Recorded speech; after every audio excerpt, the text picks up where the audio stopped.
This weekend, the hockey team welcomes rival Air Force to West Point. Both games will be played in front of sold-out crowds inside Tate Rink. Head coach Brian Riley says his older players have played a key role during practice.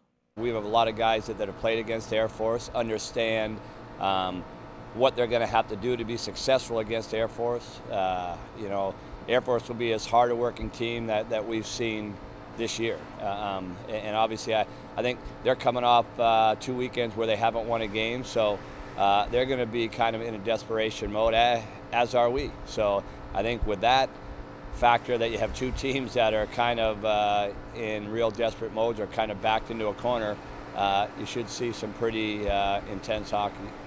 The swimming and diving teams will close out the home portion of their schedule this weekend. The Black Knights host Drexel Friday night before taking on American, George Mason, and Old Dominion the next afternoon. It will also be Senior Day on Saturday, and head coach Mickey Wender says those festivities are a special thing to him. I love it. I just have so much respect for what the seniors have given to this program and to their teammates over their 4 years, and especially at a place like West Point where, quite frankly, it's easier not to be an athlete than it is to be one, especially as a Cal and as a firstie.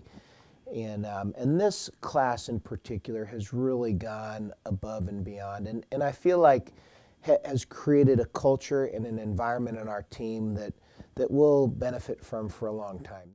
Coming off of a tough loss last weekend, the rifle team looks to bounce back at Ohio State on Saturday. This week in practice, head coach Major Ron Wigger has had his team focus on improving their scores in air rifle and small bore standing. Trying to focus on the fundamentals and sort of going back to the basics, and for each individual sort of learn how to assess their own performance.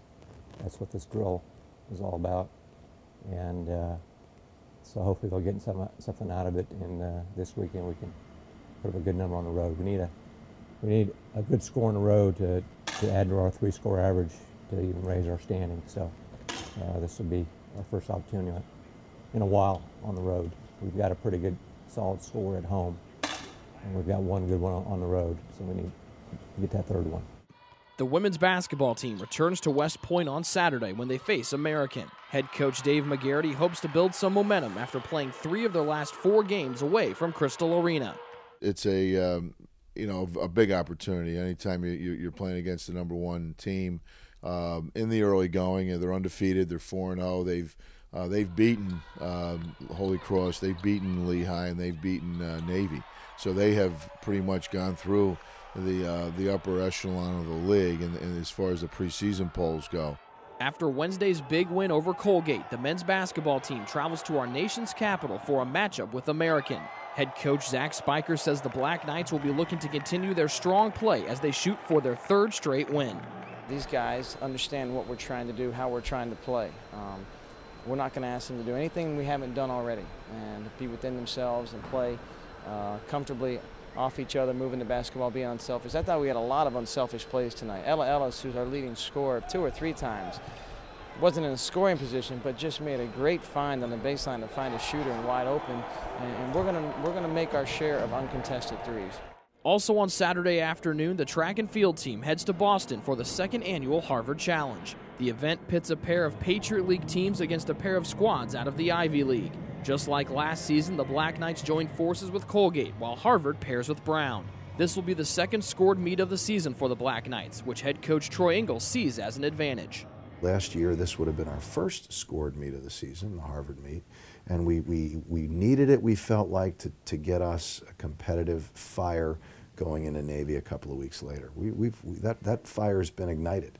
We've got the sparks already kind of glowing. The embers are glowing, and now we just got to continue to put the work on, which would be the fuel and the logs on top of that. And we think that by Navy, we're going to have great team performances on both the men's and women's side. Rounding out the weekend, the wrestling team travels to Ithaca for this year's New York State Championships. Head coach Joe Heskett says the team is looking forward to wrestling some of New York's top talent. Oh, they're real excited. You know, I mean, it's the state of New York, New York's best teams. You got Cornell, one of the top teams in the country, Columbia, who we just wrestled this past weekend, Binghamton, who we dueled earlier this year, so some guys want to get back at them, and then a lot of other schools. So I think the guys are fired up. I think most importantly, they're fired up just to wrestle. They've been kicking into a higher gear as of late, and the morale's real high, and the fight's real strong. So they get to go out and have fun and execute this weekend. Make sure to log on to GoArmySports.com to follow all of this weekend's action. With this week's weekend preview, Rick Johnston, ITT Excellus Night Vision.